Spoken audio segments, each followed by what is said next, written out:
Bonjour, bienvenue à Arcade-moi ça, vlog numéro 4 sur la restauration de la Space Invader Spinball. Aujourd'hui, j'ai décidé que je finissais tout ce qui était peinture grise sur le cabinet. Pendant que ça va sécher, je vais amener une très grande quantité du matériel qui se trouve ici, qui va à l'intérieur du câble. Alors, mon objectif pour cette capsule, terminer le gris, installer le panneau dans le fond et le populer le plus possible de tout ce qui se trouve à ma droite. Allons-y de ce pas.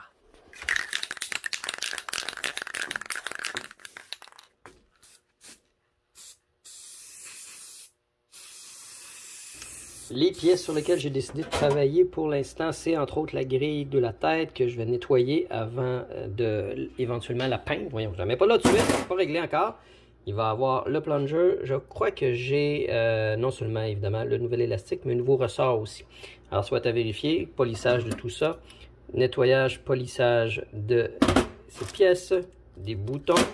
Alors, je fais tout, hein, même si c'est des pièces que je ne vais pas installer tout de suite sur la machine, parce qu'évidemment, je vais attendre de faire finir les pochoirs avant de mettre les boutons.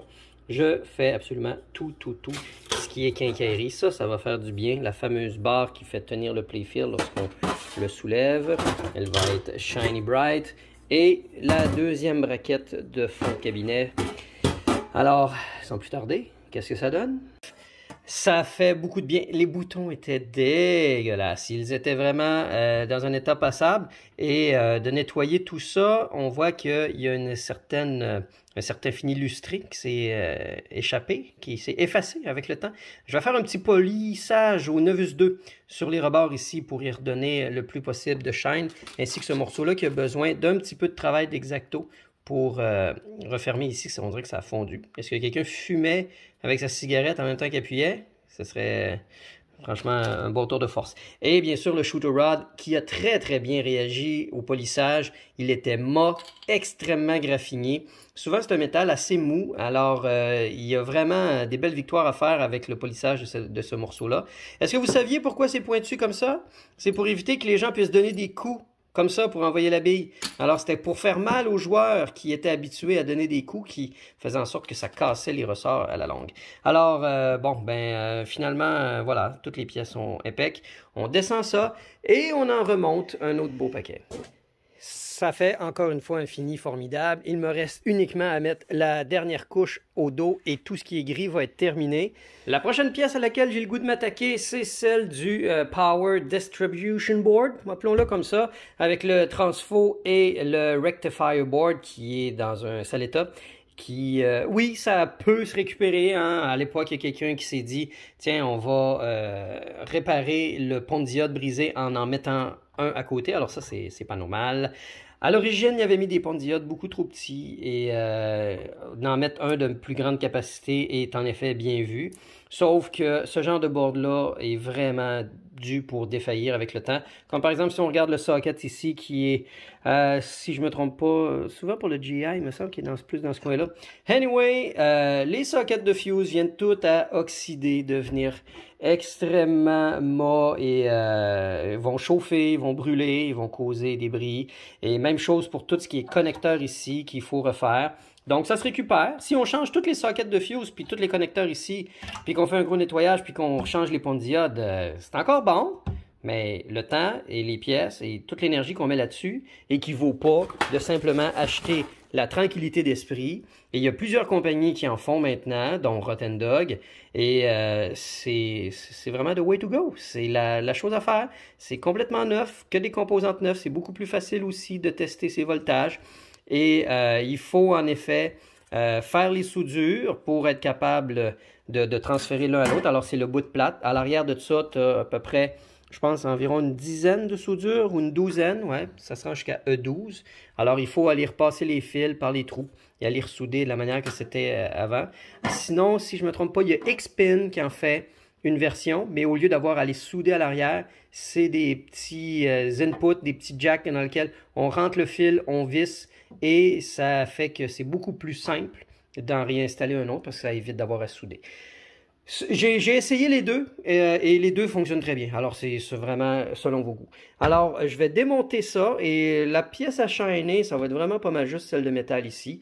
Sinon, le bois va être sablé et verni, mais pas avec le même vernis que l'autre fois. Je crois qu'un bon avant-après en détail des pièces à nettoyer est nécessaire parce que ça va être juste plus satisfaisant de vous montrer ça une fois que je vais l'avoir tout nettoyé, chainé.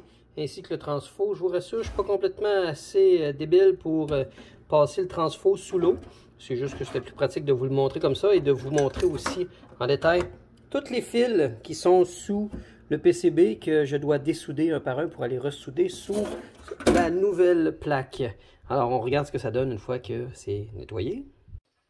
Je viens de terminer de souder la nouvelle pièce de rectifier PCB. On peut donc enfin faire un frisbee de ça parce qu'il n'y a absolument rien à récupérer. Ça va au vidange. Allez, on va réinstaller ça sur la planche. Toutes les pièces sont maintenant terminées de restaurer. Alors, tout ce qui est métal a été poli, petite strap, petite vis. La plaque a été vissée. Le transfo, j'ai démonté encore les braquettes de métal et je les ai polies. Elles sont maintenant chatoyantes. Ça a été nettoyé, évidemment, sans immerger dans l'eau, mais en surface. Il me reste quand même certaines choses à faire, comme par exemple redresser tous les côtés ici de la cage, ainsi que la repeindre d'un beau noir mat. La planche ici a été complètement sablée. Elle est donc prête à être vernie avant d'avoir toutes les pièces réassemblées dessus. Alors tout ça va se passer au sous-sol. Ça y est, pouvez-vous croire à ça? J'ai enfin venu à bout de finir au moins toute la couche de gris sur le cabinet. Alors je suis enfin rendu à mettre le fond et solidifier tout ça. Et aussi assembler ici toutes les pièces qui vont dans le fond du cabinet. Il y a une couple de trucs que je ne mettrai pas. Je ne mettrai pas tout de suite le transformeur. Il est très lourd, alors ça va faire un cabinet tannant à déplacer. Alors, je vais faire du tri sur ce que je vais installer. Comme par exemple, ça, c'est sûr que je vais mettre les braquettes qui vont dans le fond, ces genres de choses-là. Et aussi, ici, j'ai les baguettes qui servent à tenir en place le fond, parce que j'ai enlevé les anciennes. Alors, ça va être les rebords qui vont aller en arrière que j'ai besoin de peindre. Alors, on vire ça de bord et on regarde le tout prendre forme.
Le fond avec la colle PL Lepage, j'ai mis les baguettes de bois, j'ai mis des serres et je vais attendre que ça sèche en place avant d'éventuellement recouvrir tout le panneau arrière pour faire un dernier coup de peinture sur les baguettes de bois.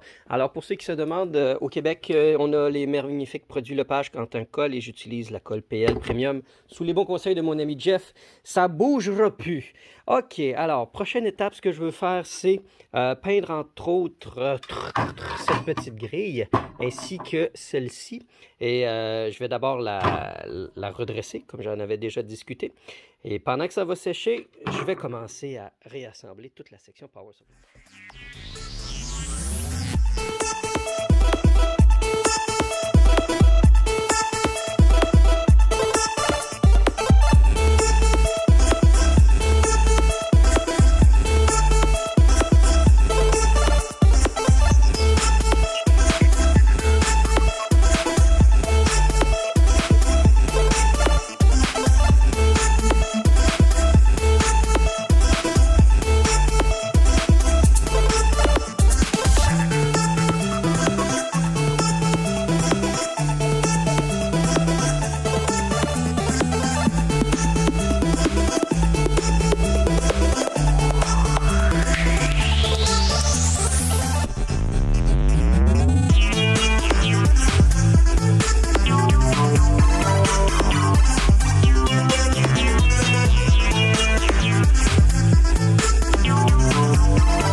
C'est un de mes avant-après les plus satisfaisants, j'avoue, depuis un bon moment.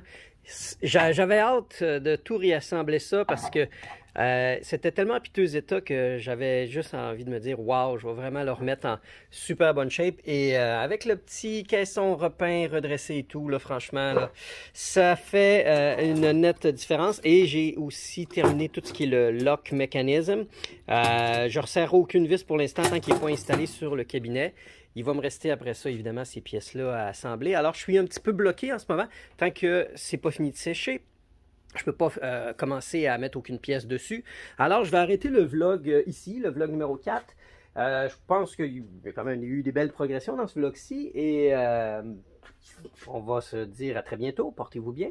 Likez, partagez, puis faites tout ce qu'il faut. Ah, puis je voulais dire vraiment un super ultra gros merci à mon frère qui a à cœur que ma chaîne YouTube grandisse et tout, puis qui veut un peu prendre le dessus sur une coupe de comment dire, les meilleures pratiques YouTube que j'ai pas vraiment toujours à cœur. Donc, maintenant, dans mes descriptions de vidéos, il y a toujours là, une belle liste là, de tout mon Instagram, mon Facebook, mon Patreon. Puis là, il me dit, fais-toi une wishlist Amazon. Fait que là, je me suis fait une wishlist Amazon. Fait que si jamais ça vous tente, ben, de m'aider à améliorer la qualité de la chaîne, alors vous pouvez voir sur ma wishlist Amazon les choses que j'aimerais avoir éventuellement. Ah, je suis pas confortable là-dedans. En tout cas, ça fait que merci d'être là, puis portez-vous bien. À bientôt.